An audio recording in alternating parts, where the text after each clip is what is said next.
All right, welcome. Welcome to class. How is Shazam so far? Half of you have done it. Is it good? All right. You won't know if it's working until next week when you try to identify songs, but at least you've done some bug checking. I heard that some people got done in less than 3 hours. I was very happy to hear that. So, I think it's not. If you've heard about Shazam from students who took it last year, they asked for 2 extra weeks after the 2 weeks allotted, so they could grind themselves in the lab and get it finished. So we've made it significantly less time-consuming, and should be fun. All right.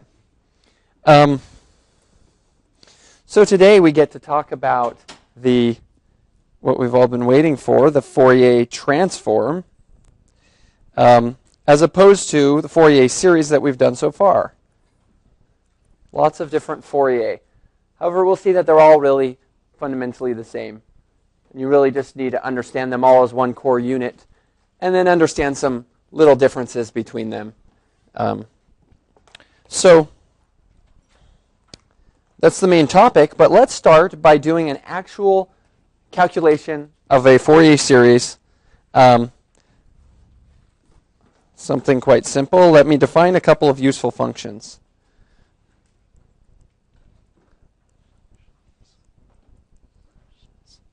We will use these now and throughout the course. We have the rectangle function, the rect function, and this is, we call it rect of t, and this just equals 1 if the absolute value of t is less than or equal to half, 0 else.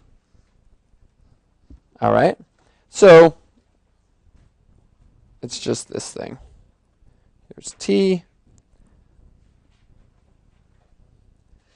Here's 0, half, minus a half, and the height is 1. All right. Another one, the unit step function.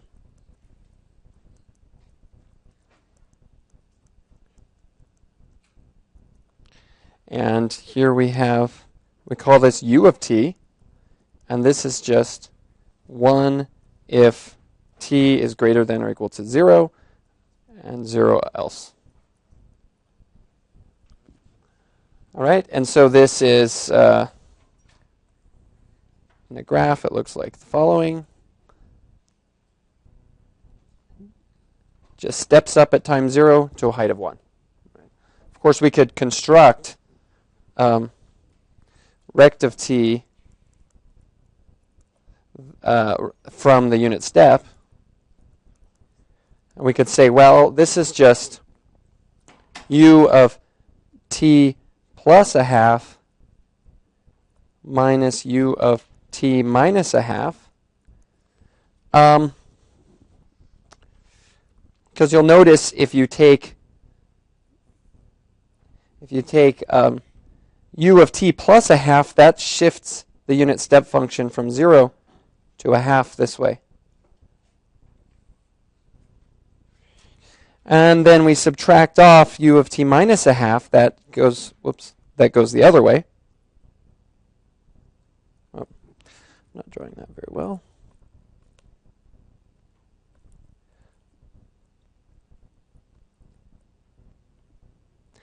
And of course these parts cancel, and so you just get the rect back, right? Okay, now you may be saying that this isn't actually accurate. Did anyone want to argue that this is not true? I figured someone would. Well, technically the edges are funny because what is the value of rect at t equals a half? What's rect at t equals a half?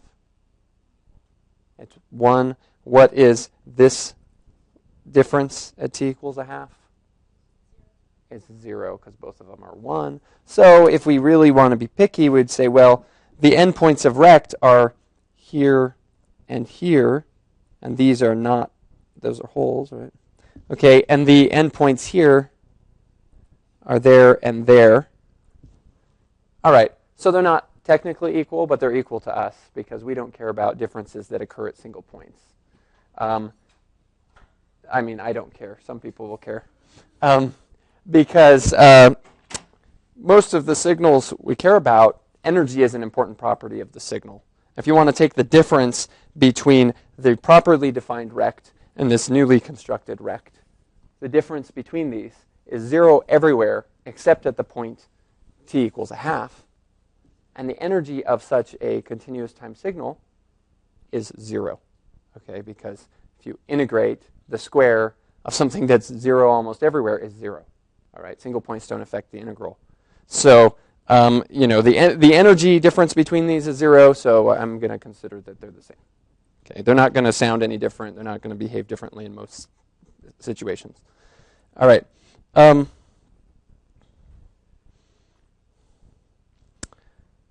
Okay, so now let's do something here. Let's look at periodic function. Let's do a Fourier series calculation.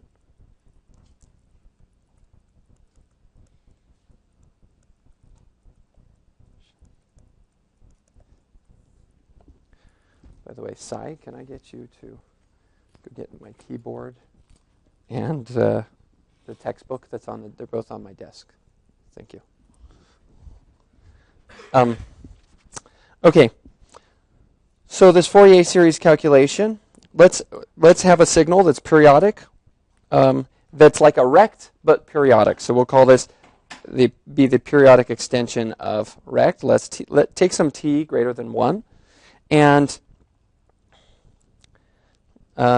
let x of t be the periodic extension. I'll give you a formula for that, but then I'll draw a picture so you know exactly what it is. Extension of x of t.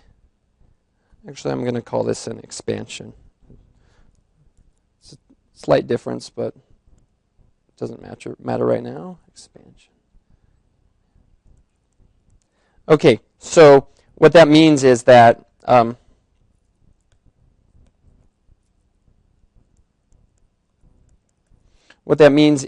x of t equals a sum for m equals negative infinity to infinity of rect of t minus mt.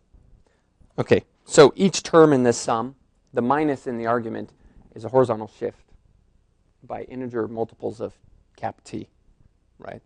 So I'm looking at all horizontal shifts, and I'm adding them up.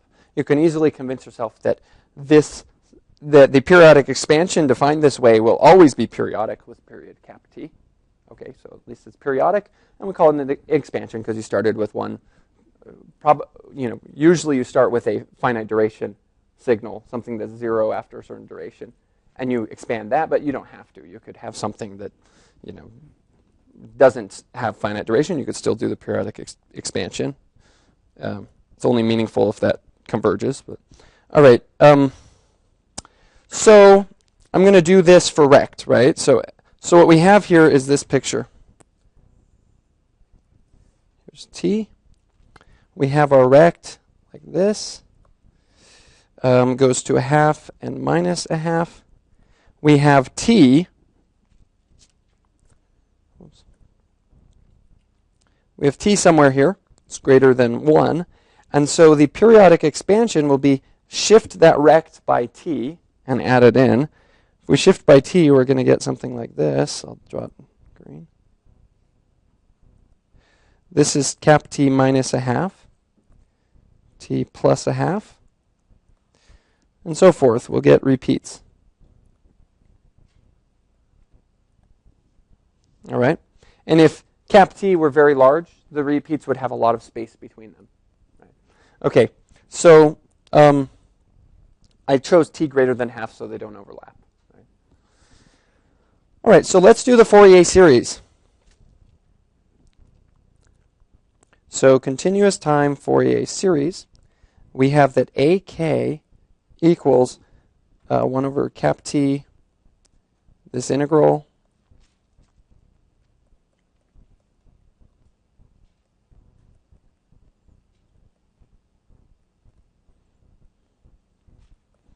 all right. So let's do the integral. Now notice, first thing I want to point out, something that's general for all Fourier series. So this integral would go from here to here over the first period, right? You will notice, I'll just tell you now, and you can verify on your own mathematically if you want, that if you change that integral, if I redefine this line to be any period, I mean, I'll say any interval of length t.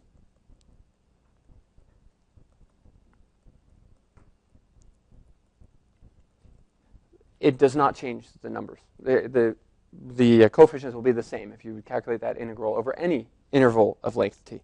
Okay, so that's kind of nice because it means sometimes it'll be more convenient not to split this up. If I did this integral, I would split up into three separate, a sum of three integrals, and I'd rather just integrate from negative t over 2 to t over 2.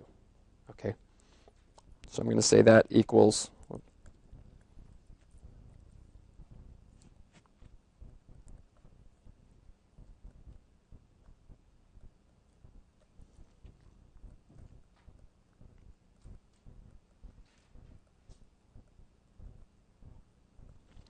All right.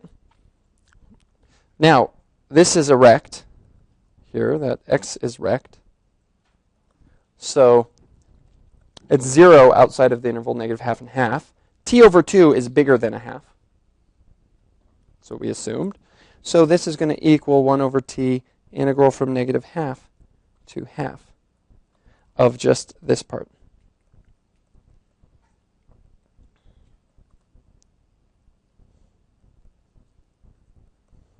So this is the second thing I want to point out. These are all sort of hints for doing these calculations, which you'll encounter over and over. There's usually tricks. There's maybe a brute force way that takes more work, and maybe a way of simplifying things a little bit.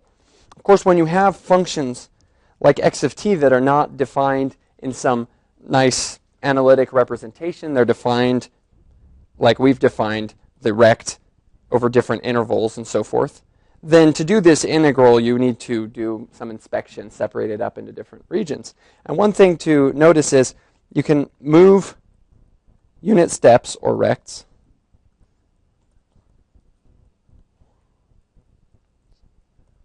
into the limits of the integration. So some of you, upon doing this your first time would say, oh no, what do I do with these weird things that we've defined in class in the integral? And either you make graphs and figure it out yourself, or you say, oh, often if they could be defined as unit steps, I can move these into the limits of the integral and end up with something that looks very natural. Right? When you do this, you will sometimes, so here it was easy because the limits of the integral were always going to be bigger. The range of integration was bigger than the range over which rect lived. Sometimes when you do this, you would end up with one of the limits of the integration would be like a minimum of 2 numbers or something. So you have to be a little careful. Okay, so now we can just use simple stuff. 1 over t, 1 over minus I 2 pi, k over t. And we have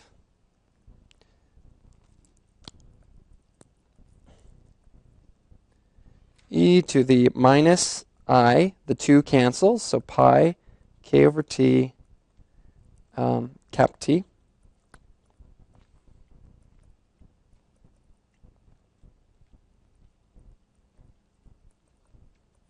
All right. And we get some cancellation here. That. We'll take that negative, we'll make it a 1 over I 2 pi e to the I pi k t. minus e to the negative I pi kt. If you notice me making any mistakes, please speak up. I do make mistakes. All right, so this is sine. Oh, t's gone, yes. Thank you. Good.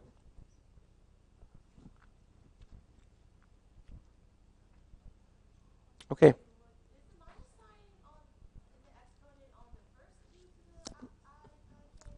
I swapped them, and I canceled that with this minus. Okay. Thanks for asking, though. Good check. Okay. So this is, do you recognize this? It's a sine. Sine of pi k. But then you still have this pi there, so over pi. Okay? Yeah. Oh, no, the k should be there. Thank you. Thank you. Okay, good. So there's one little thing we should be careful about. When t equals 0, this didn't make any sense. We should have done the t equals 0. Oh, sorry, not t. K equals 0. K should be done separately. All right? So here we should say for k not equal to 0, because look what happened. We did this integral. If k equals 0, it would be in the denominator of the fraction. Yes? Oh, boy. This is, I'm glad that we're getting all the corrections before we move on. So this shouldn't be like that. It goes to a half. So that should not cancel.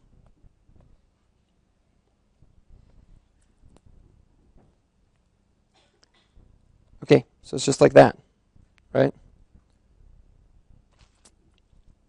Good.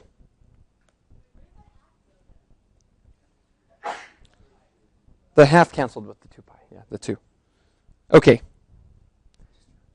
Excellent. This is looking better.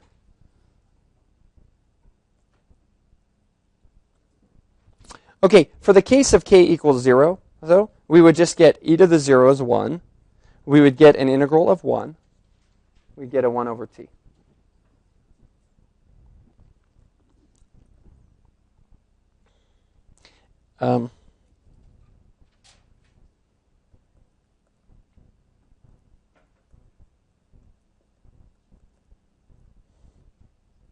Okay, so, sorry, well, k equals 0. Okay, by the way, the nice thing is, if you evaluated this limit as if k was a variable, a continuous variable, and you evaluate the limit as k goes to 0, you also get 1 over t. So, in a moment, we're going to be looking at continuous arguments here. And then we won't even bother to define the separate case. We'll just define this to be its limit at 0.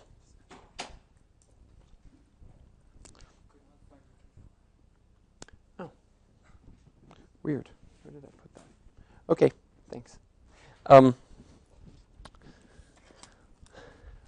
By the way, a slight distraction, but Sai will be teaching the class on Thursday. You may have got the notice. I think I posted that on Piazza. So everyone knows Sai. You've probably got help from him in office hours. So he'll have it's a very cool topic. Excited that you're finally getting to that topic. And I'll let him do that with you on Thursday.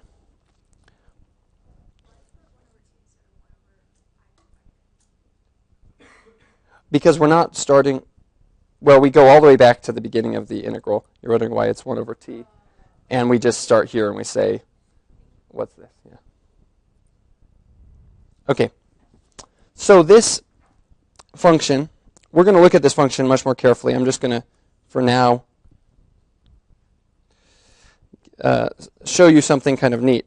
If we wanted to represent these random variables, if we wanted to represent these coefficients, right? They represent different frequency components of the signal. Right? So we, like we talked about before, we can put this on an axis, a frequency axis. And we can think of each coefficient as being a component of that frequency. And what was the conversion? It was that f equaled k over t. All right. If you look back in your notes, that's the frequency that each of these coefficients represents. So if we change that to k equals ft, and we substitute, then we would get something like this. We would get that a k equals sine of, and let me just put those substitutions in, pi,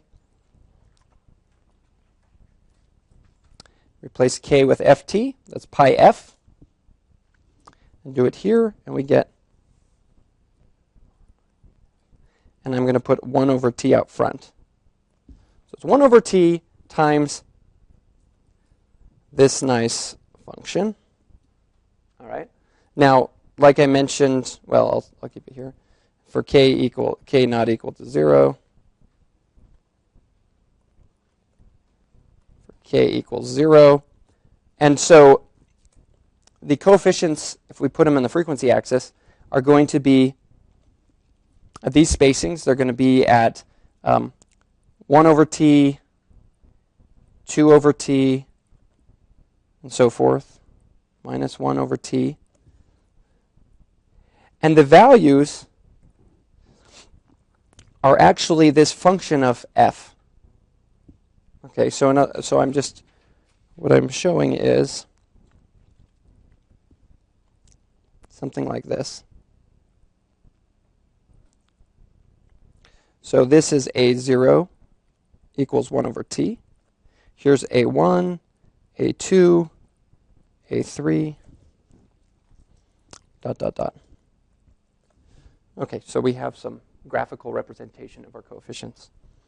Now what happens if we change t to be larger and larger? Okay, so remember, I've defined this signal as a repeating rect. Okay, if I change t to be larger and larger, what does that do to the signal in time?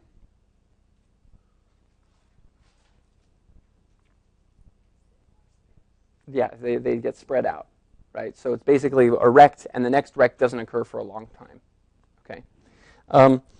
So what does that do to the Fourier series representation? Well, we've just calculated all of the Fourier series coefficients, and we see that they are just samples. They're just calculated by sampling this function, okay, at different points in f, at these points in f.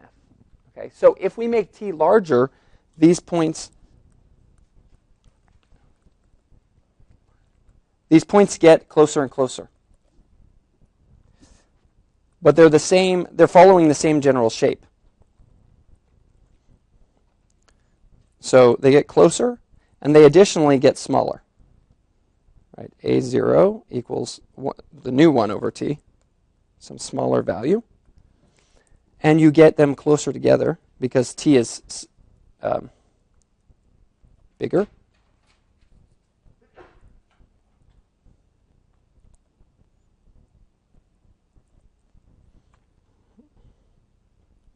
All right. And we could imagine what happens if we let t be so large that we can assume it's near infinity. These are going to be points that are so close together. Okay, you're going to get a whole bunch of different frequency components that are closer and closer together, and yet they're following the same shape. So the overall shape, and I'll show you a graph of what that nice shape looks like. Looks like something like this.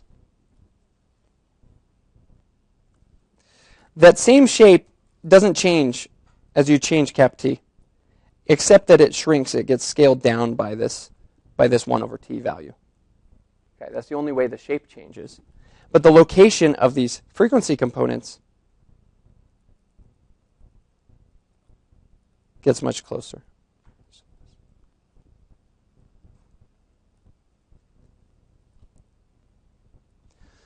Okay. Is anyone confused? It's potentially you could be confused at this point, so ask some questions about what we've done so far. Here, yes?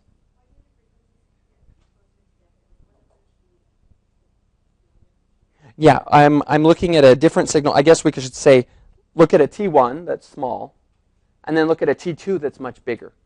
Okay, that corresponds to two entirely different signals in time, right? Because we've defined this x parametrically by cap t. So maybe we should put a little x sub t here. Okay, it's a new signal for each choice of capital T. If we choose cap t to be very large, it's a signal that takes a long time before it repeats. Okay, so so it's going to have an entirely different Fourier transform. In particular, it's going to have a longer period. And what we said is, when you take the Fourier, I said transform, but I mean series. When you take the Fourier series and you convert it to coefficients, those coefficients should be interpreted in the frequency domain at locations k over t. And so these locations are going to be much closer together for a large t. Okay. But we saw by calculating explicitly that the shape of these coefficients, they're actually going to come from this function of f.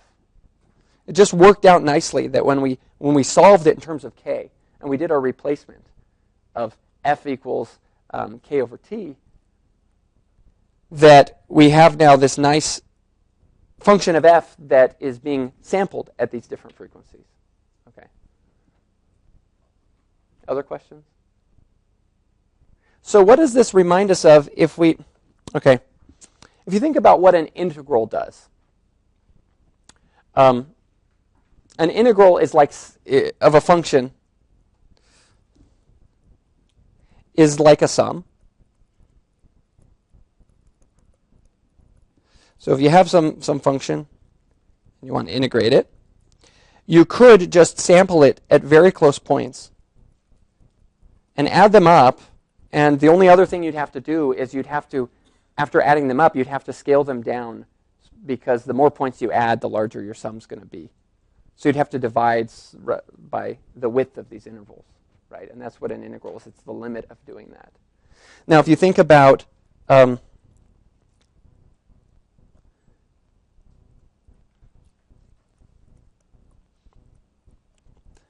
width. So if you think about the fact that the Fourier series is telling us different coefficients, different frequency coefficients, then when they're added together, they produce the original periodic signal, right? And what we're saying here is when we take a signal and we make it periodic, but we let the periodicity, we do the periodic expansion, but if we let that periodicity go towards infinity, so it looks, so in the end, it's very much like the original non-periodic signal, the rect by itself, that we get a bunch of frequency components that need to be added together to reconstruct the signal.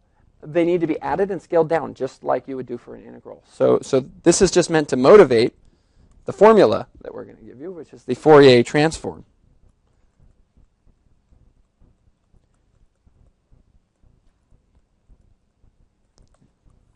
Let's do this in continuous time.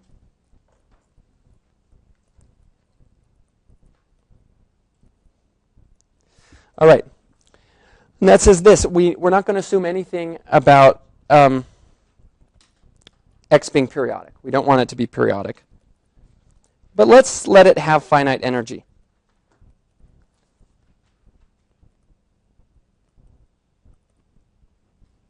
Okay. Then we can do a transform, and we can make a new signal. We'll call it capital X of f. It's no longer going to be a sequence of numbers. It's now going to be a function, a continuum of frequencies that is going to be calculated in the following way. The integral from negative infinity to infinity of x of t e to the minus I 2 pi ft dt. And the inverse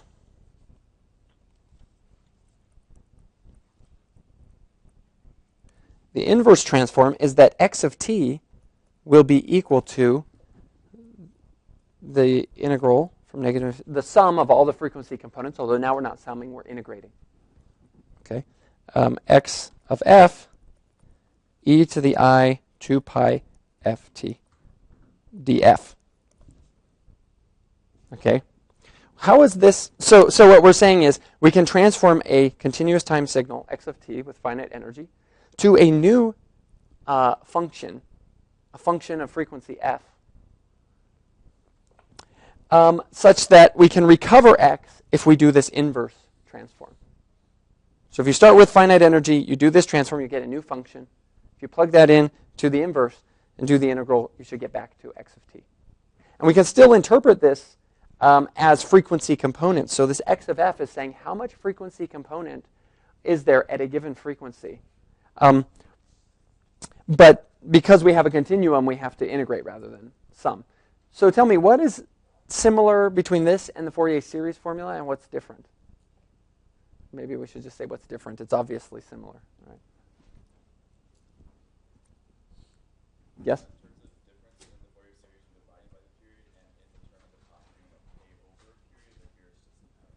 Good, good. So you said this is missing the 1 over t out front, right? So missing 1 over t. And it's also the exponent is different.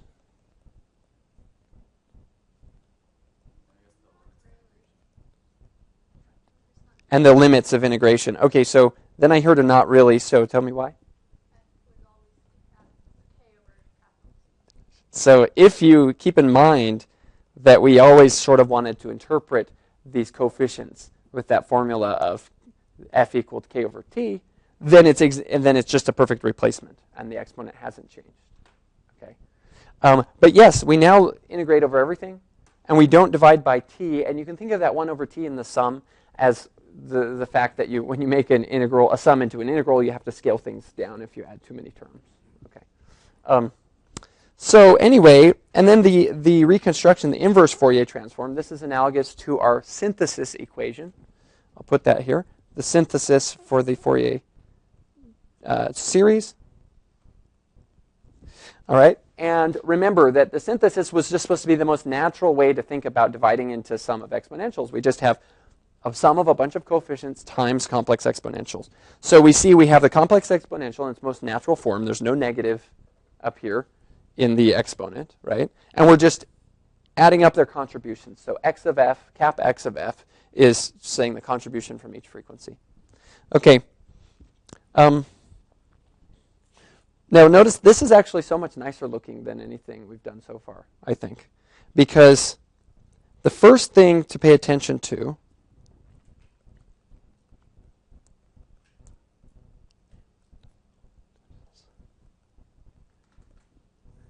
is what we will call duality.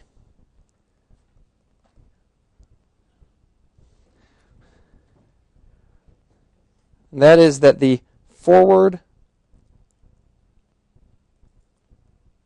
and inverse continuous time Fourier transform are almost exactly the same. Okay. Now, notice that you should think about this as we have a signal, a continuous time signal. We put an argument of t in there just to represent to us that we think of this signal as being a representation in time, but it's just a function, right? This little x is a function, this big X is a function. And the argument is just sort of arbitrary. All right. So what that means is that if you plug in, notice that these formulas are almost exactly the same. The only difference is whether there's a minus in the exponent or not. All right. So if you plug in, if for example you wanted to take an inverse Fourier transform, but you had a kind friend who liked to take forward Fourier transforms, and you could give them a function, he'd always give you back a Fourier transform, but he wouldn't do the inverse. You could use this friend to calculate an inverse for you in the following way. Whatever he gives you as the answer, you just have to flip it around. Okay, let's see that that's true. So let me write it this way. Let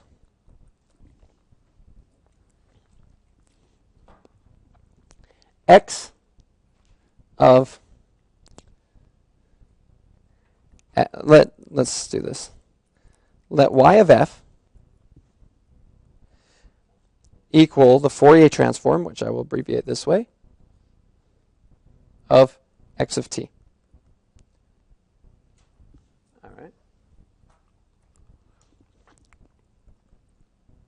Then y of negative f equals the inverse. I have to check that this is right. You can check me, Si. We'll check in a minute. Of x of t. Now, this is kind of funny because you would never think of taking an inverse Fourier transform on something that wasn't in the frequency domain. So, to be kind, I should use the same argument here that I always do when I'm taking inverse Fourier transforms. It must be a frequency representation that I'm doing the inverse of. So I'll stick f in there to represent that. Okay, and that means this should be t. But remember that when you're defining a signal, the argument is not important in defining the signal. Yes?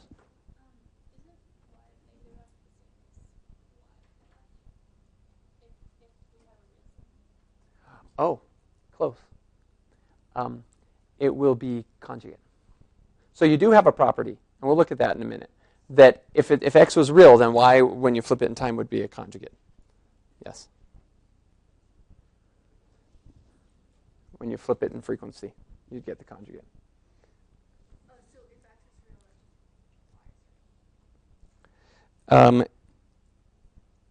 real? No, y doesn't have to be real. So if x is real, we'll get to that in just a minute. Okay.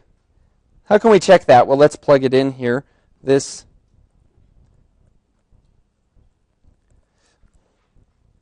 All right, let's calculate the Fourier transform, the inverse Fourier transform of x of f e to the I 2 pi f t df.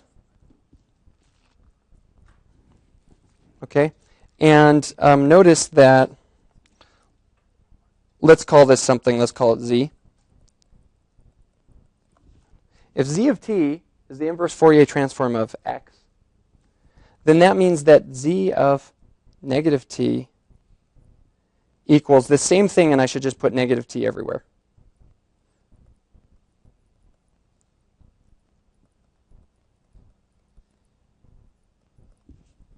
Right? Equals the inverse Fourier transform. Oh, no, the Fourier transform of x. Oh, sorry. Yeah, hold on.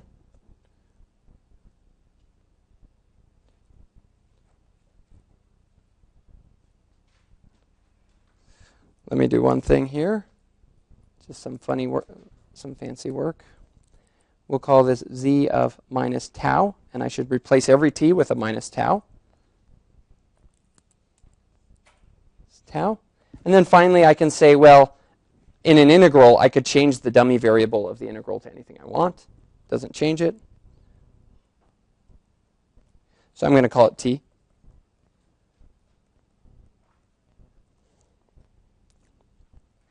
T dt. Okay? And that is the Fourier transform, the forward Fourier transform of x of t. So we have that z of negative t is the Fourier transform of t. Z of t is the inverse Fourier transform, of x.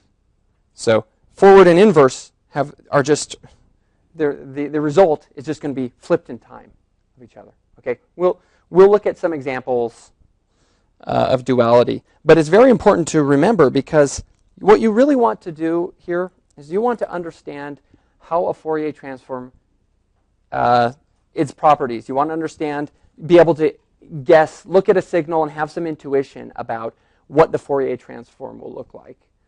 And if you change your signal in certain ways, you'd like to know what will be the influence of that on the Fourier transform.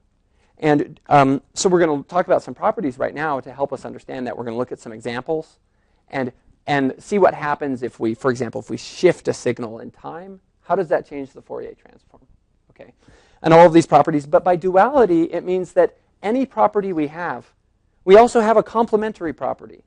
Okay, if we know what happens when you shift a signal in time, if we know what happens to the Fourier transform, then by duality, we also know what happens if you shift the frequencies of a signal in the frequency domain. What does that correspond to in time? Okay, so we always get dual properties. It makes it much easier to remember the properties. You don't have to memorize a long list. You memorize a list half the size. In fact, you'll see that there's not too much to memorize, and yet there's a lot you can, a lot to internalize, a lot to think about, to really internalize these properties. Okay, so there's duality. So we'll often talk about pairs. We'll say, here's x goes to, when you take the Fourier transform, actually I'll just do a single arrow. When you take the Fourier transform of x, you get cap x. And what that means, and then by duality, it means if you take cap x and you do the Fourier transform, then you just get x, and I'll say flipped horizontally. Okay, so if you know one Fourier transform pair, then you also know that, roughly speaking, you have the same pair in reverse. Okay, sometimes these will be symmetric, right? If one of these was symmetric around the x-axis, the y-axis, then truly you would have the same pair in forward and reverse. Okay, so let's go do that first example here. Fourier transform of rect of t. All right, and we've already basically done it. I'm just going to write the formula again in case you're not making the connection, but some of you might have leaped ahead from what we did with the Fourier series, and you'll know what the answer is. So we'll call this x of t equals rect t. So let's calculate what capital X of f is, and that'll be our normal notation in the class, using a capital letter and the argument f to mean that we're talking about the frequency domain. Okay, and that equals the, like we said, of rect t e to the minus I 2 pi ft dt. All right. Now, rect makes it so these limits are negative half and half. All right. D. T, I'm going to say here, okay, let's, for the case where f doesn't equal 0, we're going to have 1 over negative I 2 pi f times e to the minus I 2 pi, oh, the 2 cancels with the half, so pi f.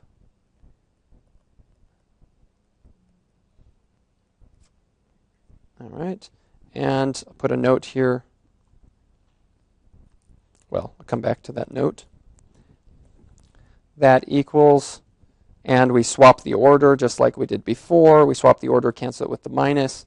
We get a sign. So it's, was there a half that we're missing? No.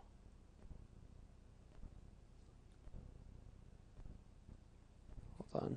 Oh, yeah, the 2 goes with the I. Okay, so it ends up being sine of pi f over pi f. Okay, and for the case where it equaled 0, where the frequency equaled 0, this would just be 1. All right. Now, turns out that the limit of this as f goes to 0 is 1. So we're not even going to designate a separate case. It's just by writing this, although this would not be well defined at f equals 0, just assume that at f equals 0, it is its limit as f approaches 0. Okay. So this, we have a name for this. It's called the sinc function. Sinc of f. It's a very nice function. Because of this, it's very nice. But let's just talk about it a little bit here. So what does it look like? Well, it's sine, but then it's divided by f. There's some pi's floating around. Yes? Yeah. Okay, so it's not because it's periodic. This is, because rect, before we were doing the periodic extension of rect. It was a different function that was built from rect. Now we're just doing rect by itself. It's not periodic. So we're not doing the Fourier series. But when we go from here to here, the rect is 0 outside of this interval. So that's why we get those limits of the integral. Okay, so we get this continuous function. Let's plot what this is. So remember, this is the Fourier transform, the frequency domain content of this very simple function, rect. Think about what rect is. It's a function that has very sharp, jagged edges, right? It's constant and discontinuous. A very simple signal. And we want to know what frequencies are in that signal, and that's what this Fourier transform gave us. Yes? In my notation, it always does. Okay. And after we finish this little discussion, we'll talk about notation. There are differences between the textbook and what I use. I'll show you. You'll see why I like this notation, because sinc has very nice like this. Okay. So yes, we use this definition. That this is our definition. This equality right here is our definition of sinc. Okay, so let's see how it looks. First of all, it's got a sign in the numerator. Where does this hit 0? And the period of that sign, what's the period of that sign? If there was no denominator. What? 2. So it would be periodic with period 2. So where will it hit zeros? At every integer. It'll hit zeros at every integer. Okay? So that's nice. So we know that, here's 1, 2, 3. We know it's going to somehow be like this. It's going to come up and go cross 0 at these points, right? And it's going to decay as the frequencies get away from 0 because of the denominator, right? Okay. And lastly, the limit as you approach 0, because there's a pi in the numerator and the denominator, the limit as you approach 0 is just 1. So I can and furthermore, when we calculate it for f equals 0 explicitly, we got 1. So I can put that here, height 1. So it actually looks like this.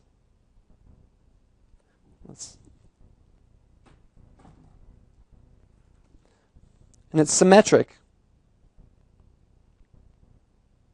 And again, it's crossing at every integer. So we see that this simple definition for sinc has very nice properties. Height 1 crosses at all the integers. If you had a pi in there, like some people like to throw, then you would no longer cross at all the integers and stuff. So this is a very simple a function that's very easy to remember what it looks like. All right. But what's special about this is the frequency content of the rect signal. Now, what do we notice? The frequencies never go away. So you have frequencies as high as you can go. There's still some frequency content. Why would you expect that? Because it's discontinuous. Yeah, you're never going to be able to stop, trying to make a discontinuous part. You need higher and higher frequencies. Okay. Using duality, can we come up with another Fourier transform pair? So we've already come up with a pair here. Rect in time was sinc in frequency. Probably the most famous Fourier transform pair right there. And very easy to calculate. Now what about another one? Give me another Fourier transform pair.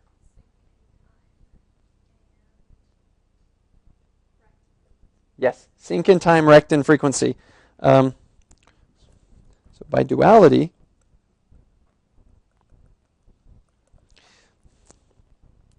sinc of t goes to, when you take the Fourier transform, it goes to rect of f. Okay, now this is maybe even more interesting to think about than the first one. I think it's much more interesting. First of all, why were you able to get that so easily? I mean, all we did was swap them. Why? Is duality really that simple? Well, we should have flipped this around the y-axis, which doesn't change either of these. Okay, so yeah, the formula would say minus f, but rect of f and rect of minus f are the same, and sinc of t and sinc of minus t are the same. Good. Okay, so now let's think about sinc as a signal in time. Okay, so it's a nice smooth thing. Lasts forever. You know, if it was a sound, it exists. Maybe it becomes hard to hear, you know, as you get away from time zero. It's got the large amplitude at time zero, but it still just kind of, you know, doesn't fall off too quickly with time. Yes? It does mean that, actually. I mean, well, I'm not sure. Does that come straight from duality? That's true anyway. Yeah, if it's real. Let's see. No, it's going to be true regardless. Yeah. So, okay. So, but what we notice about this signal in time is that the frequencies has a constant amount of frequency for everything up to a certain cutoff. Okay?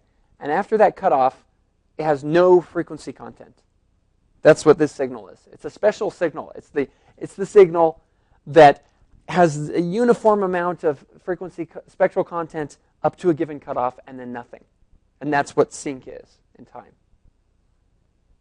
All right? It's going to be important when we get to sampling. We're going to come back to sinc. It's very important for sampling.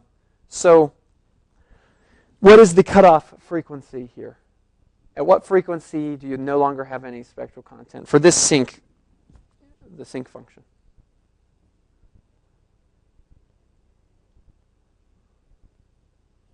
So where does rect cut off?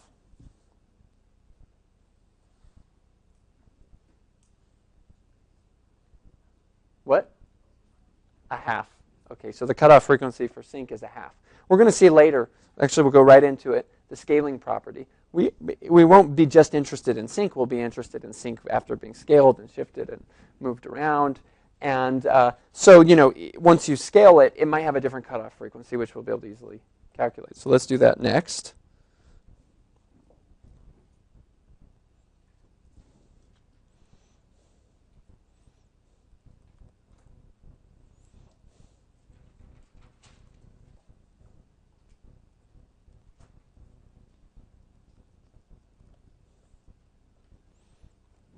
Okay, so here what we have is, first of all, we need to make sure we refresh ourselves on simple signal manipulations.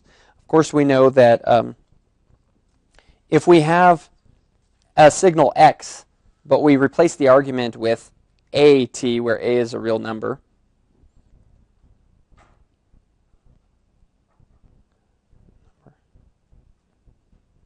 okay, then x changes. So if this was x of t,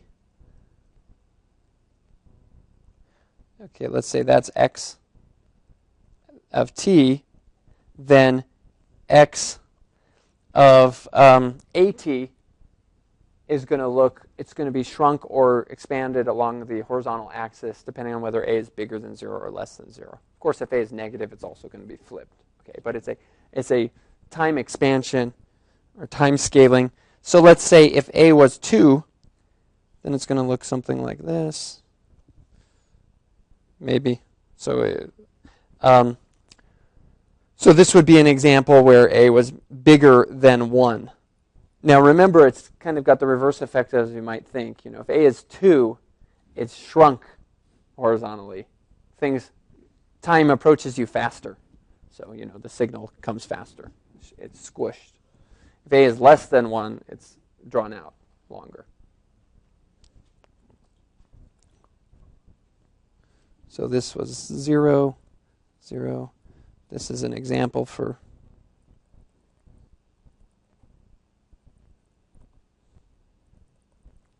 a greater than 1. Okay, so it shrunk. Now, what's going to happen if we plug in x of a of t, this new signal, into the Fourier transform? So let's, by convention, assume that x of f is the Fourier transform of the original one. X of f, continuous time Fourier transform of x of t. Then let's compute what is the Fourier transform of x of at.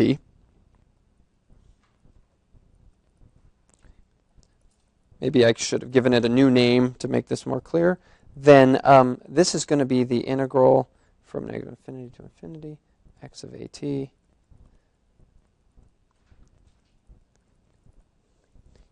Now we should do a change of variables here. Tau equal at. Okay, so that's going to equal the integral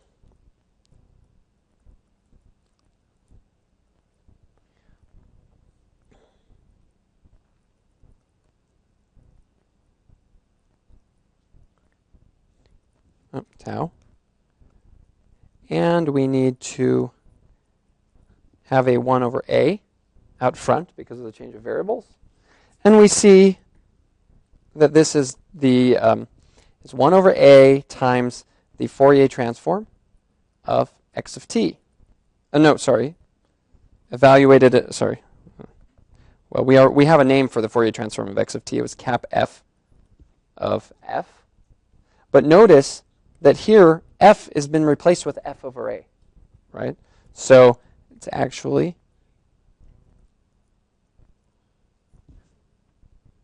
all right. Good. So there's actually, this is not always going to be true because I wasn't careful about one thing. If a is negative, where is this wrong if a is negative?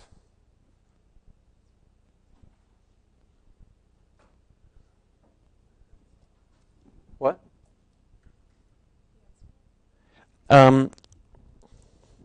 So if a is negative, this is still going to be true. It'll be the negative a will cancel there, but a a will still be negative. It'll still work out. What's going to be wrong is this: when you do a change of variables, you have to change the limits of the integration, right? What happens when I change the limits? So t was going from negative infinity to infinity. Tau, well, unless let's say a is not 0. Just that's not interesting when a is 0. Tau is going to go from negative infinity to infinity. Unless a is negative, tau goes from infinity to negative infinity. Switches around. Switching the limits around is the same as putting a negative sign out front. Okay? So when a is negative, you get a negative sign out front. There's a simple way to write this. I don't have to look at two cases. I just do this. Okay. So that turns out to be the real way to do it. So that takes care of the two cases. If a is negative, then you flipped it around. All right. So this is the formula, the time scaling formula for the Fourier transform. Now, what does this mean? Can someone interpret this for me? What happened to the frequency domain when you scaled in time? Yes? It stretched. So if you squished in time, you stretched in frequency. Sort of makes sense because every sinusoid that you squish in time, you move to a higher frequency, right? Now there's this scaling, and you can think about why there's this scaling. And there's many interpretations of it. The fun thing about the Fourier transform is there's always more than one way to understand its properties. And so the more you think about it, the more you understand the nuances of it. Okay, so we have that. Let me do linearity. So linearity is a general principle. It doesn't just apply to the Fourier transform. You know what linearity is, but let me write it out. There are two requirements for any process to be linear. Okay.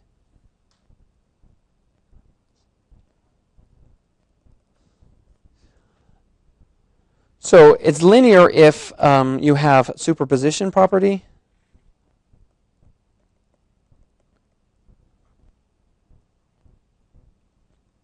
And if you have the scaling property.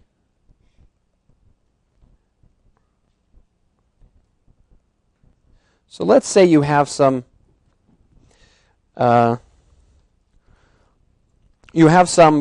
process. In our case, we're going to be talking about the Fourier transform, but next lecture you're going to be talking about systems, and all of these they're basically sort of functions that take inputs. The input might be a signal, might be a scalar. It doesn't matter for this definition. And if you have some process that acts on an input x,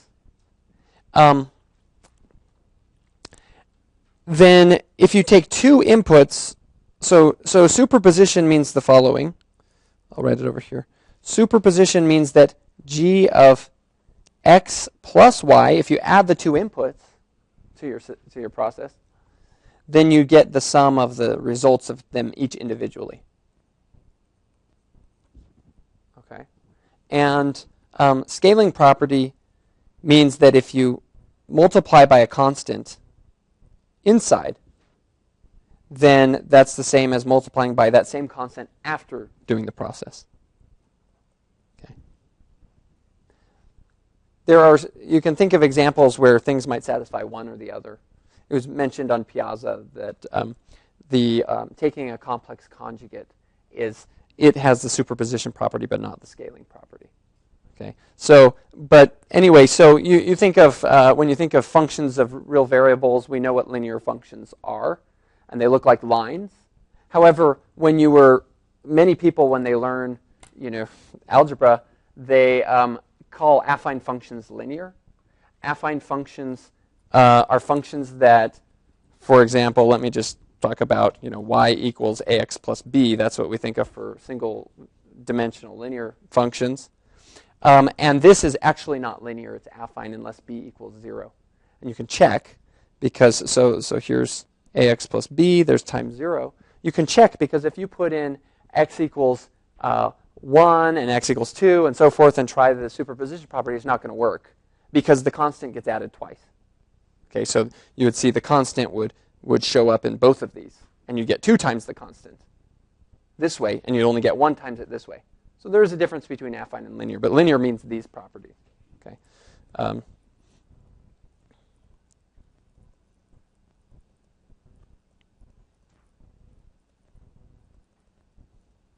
Any question about linear? Yes. We're not going to get into it. I mean, basically, in most cases, it's linear plus a constant. Yeah, is what affine is. Okay, so you can see this is a very nice property, and anyway, you'll talk more about it next time.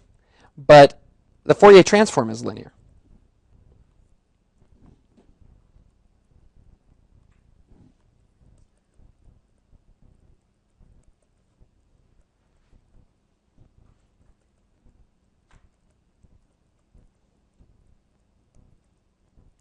And it's easy to see because the Fourier transform of x of t plus y of t is just an integral, and integration is linear. So that's why the Fourier transform is linear, right? It's just x of t plus y of t times this thing. And because multiplication distributes, we can say that equals the 2 separate integrals.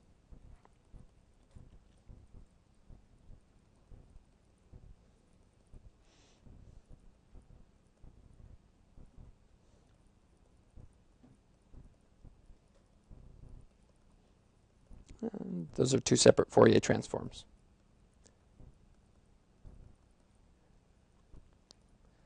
And we could check the scaling as well. That's also going to work. So I'll just say scaling also works. So this is very useful. What does it mean? It means that one thing that these properties give you is an easy way, like I said, of computing. In the end, you want good intuition and also fast ways of computing Fourier transforms. Suppose I had a signal that looked like this. Just a second.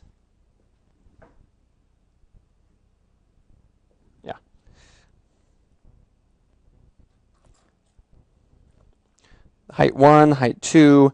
This is at time 1, time -1. And this is, time 0. Okay, so if that's x of t, and I want to know what's the Fourier transform. Well, there are many ways to calculate this Fourier transform. I could do it with the integral. But I can also use Fourier transforms I already know. I can compose this as a sum of rects, right? Rects that have the appropriate shifts. And then I can just use my prior knowledge of what the Fourier transform of a rect is, and then add them up. So you see, if I can decompose the signal in time into a sum of signals, and take the Fourier transform of each one, I can add them back up in the frequency domain, because the Fourier transform is linear, right? If I multiply my signal by a constant, all I've done is multiplied the Fourier transform, the frequency domain, by the same constant. Okay?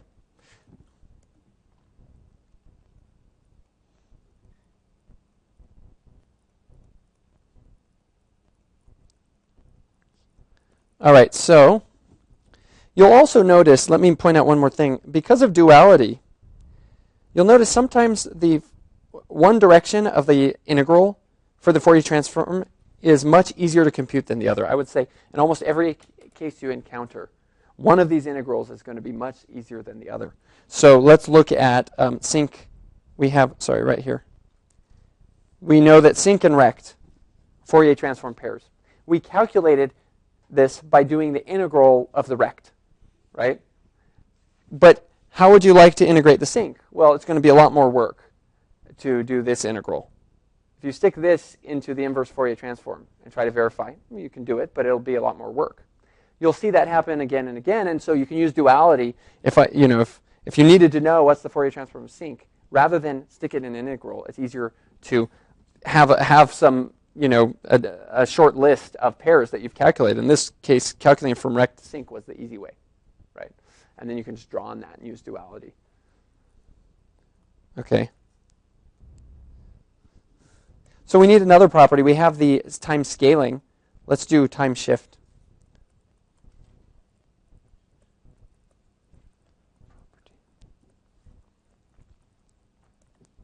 Okay, so does someone want to make a guess? We did the time scaling one. I didn't let you guess. Maybe you would have all guessed that the frequencies get scaled the other way. Okay. How about time shift? So you have a signal. Then we want to know what's the Fourier transform of x of t minus some constant tau. Okay. First of all, what is x of t minus tau with respect to x of t? Like, how is it different than x of t? We shift to the right. Okay. You should think about these. If it's been a while since you've thought about these simple manipulations, go visit it again because it'll be very useful in this class. So shifting a signal, this is just delaying it in time by tau, right? How do you think that affects the Fourier transform? It does something to, yeah, exactly. That's the right way to think about it. So the magnitudes of the Fourier transform are not going to change, but the phases will. Okay. So you're probably used to visualizing the frequency domain as magnitude and phase, and often you pay more attention to the magnitude side of it. All right. And if that's your image of the frequency domain, then a time shift does not change that. Okay. The amplitudes of the frequencies don't change. Let's derive exactly how the phases change. Oh, I did the same. I always do this. Where does it disappear to? It's right here. There we go. Okay, now I know where to look. Every time it's there. Okay, so here we go. This equals, okay, let's use our time. Well, t minus tau. Again, we can just do a u substitution here. T. Oh, well, we're not going to use tau. We'll use u. U equals t minus tau. So that's integral x of u e to the minus, okay, I to pi f, and here we get u plus tau d dt du. All right. And what we can do is pull out an exponential out of this. So e to the minus I 2 pi f tau times this integral.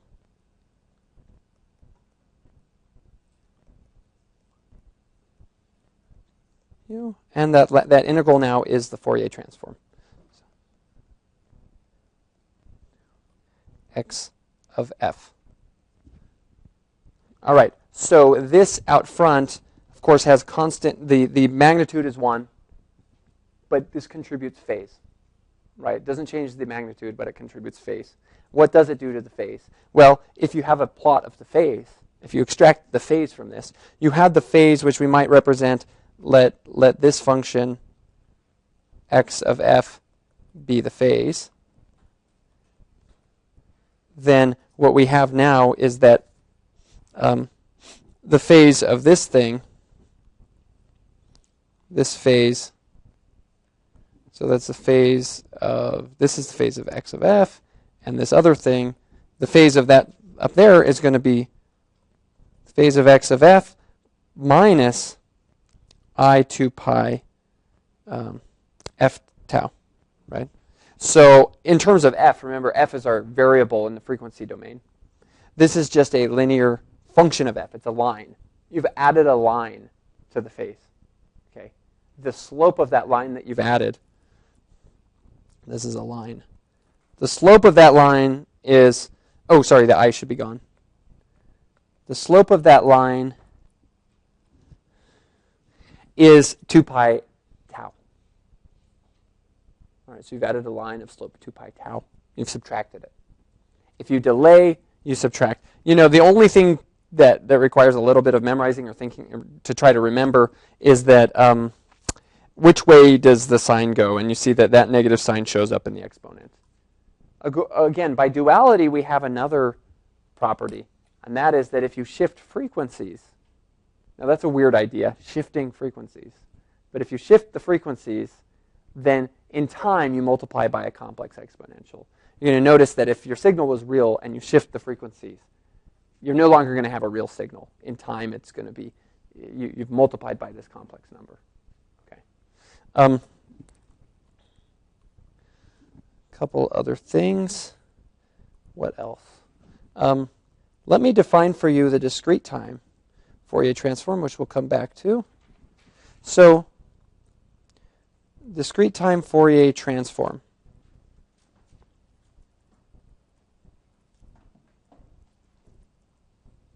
And this will be the fourth, we've done continuous time and discrete time Fourier series, so this kind of rounds out our square of Fourier options. And then, of course, we had the DFT, which we talked about already as kind of a renaming of the discrete time Fourier series. Okay, so here what we have is x of n is our signal, and x of f is going to just be the integral, the sum, n equals negative infinity to infinity, x of n, e to the minus I 2 pi fn. All right, just what you'd expect, no scaling or anything. And to reconstruct x of n, you would then need to do the integral here. Now here's the trick. First of all, notice x is discrete in time, right? It's discrete time, but the frequency representation does not have discrete frequencies. It's a continuum of frequencies.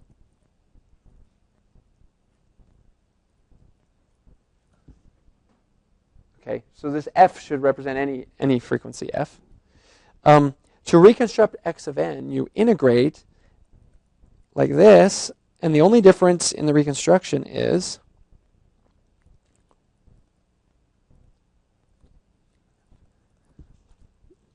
that you don't integrate over from negative infinity to infinity. You integrate from over any period of length 1, any interval of length 1, so usually you say negative half to a half. Okay, now there's a good reason for this. We're going to see that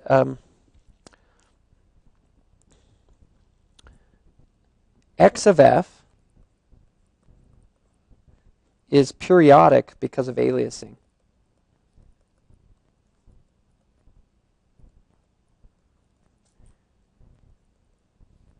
Remember, aliasing says that in discrete time, here when we're looking at these as discrete time formulas, n should always be an integer, right? Okay, so the only difference between the reconstruction is that you integrate over one period. If you tried integrating this from negative infinity to infinity, it would not converge because you'd get a periodic thing you'd sum up. Okay, and that you plug in only integer values of n. All right, because x should only be defined at the integers. Now notice that in discrete time, two complex exponentials are equal if what? We have this in our previous notes. They're exactly equal in discrete time if their frequencies differ by a unit, by one, or no, by an integer. Okay. Therefore, this formula will not be any different for two frequencies that differ by integers. I mean, this is the exact same signal that you're multiplying by x of n. There's no difference between this formula if the frequencies differ by an integer, right? So therefore, this is going to be periodic. Period 1. So in the discrete time Fourier transform, it's common just to only, if you're plotting it, only plot it from negative half to a half. I mean, there's no reason to show the periodic repetitions of it. Okay. In fact, that's one way to recognize that your signal is discrete time. If you see a Fourier transform that's periodic, that should cue to you that you have a discrete time signal. Okay. And let me mention some differences between what we do and how we do notation and what the book does. Okay. Now, I do a different notation than the book because mine's better. But other than that, it's because there's two ways to encounter the conversation about frequency domain in Fourier series. The one in the book is used by a lot of people. They usually talk about angular frequencies. Text uses angular frequencies.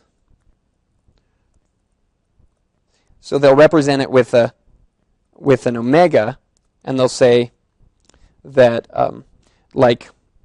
they'll have something like this, sine of omega t, whereas I'm always writing 2 pi ft. I'm always sticking a 2 pi in there and using the letter f rather than omega, which people like to use. The reason is because frequency means something to people in real life, and it means what I'm using it as. It doesn't mean this, right? Frequency means how often does something repeat. So to me, it's more natural to talk about f where I have a very clear interpretation. I don't have to worry about rescaling it with a 2 pi. There may be very good reasons for using angular frequency. I'm sure there are, and some of them are that just for brevity, when you're writing stuff. All right, but then it costs you if you do that, because if you write the Fourier, for example, if you always use omega in place of 2 pi f, and you write out the Fourier transform. Let me write the inverse. Okay, so Fourier transform, I'll write both. In this notation is, we would say x of omega equals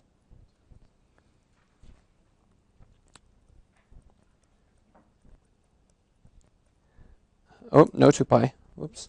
So it looks very nice here, I omega t. That's good. All right, dt. But then when we do the inverse, we have this. We have to have a 1 over 2 pi here. And the reason is that think about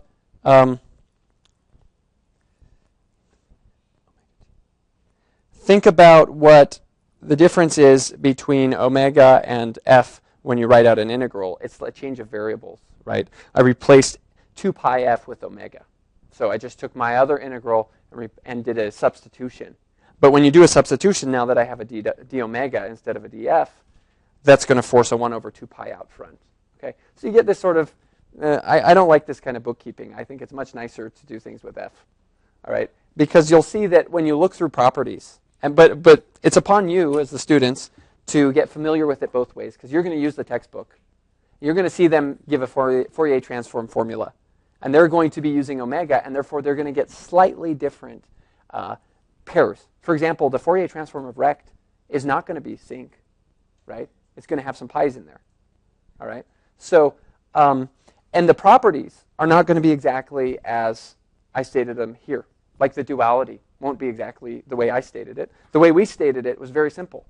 The only difference between forward and backwards was flipping it in time. But if you do it with omega, then you also have to have a scaling parameter in one direction versus the other. Okay?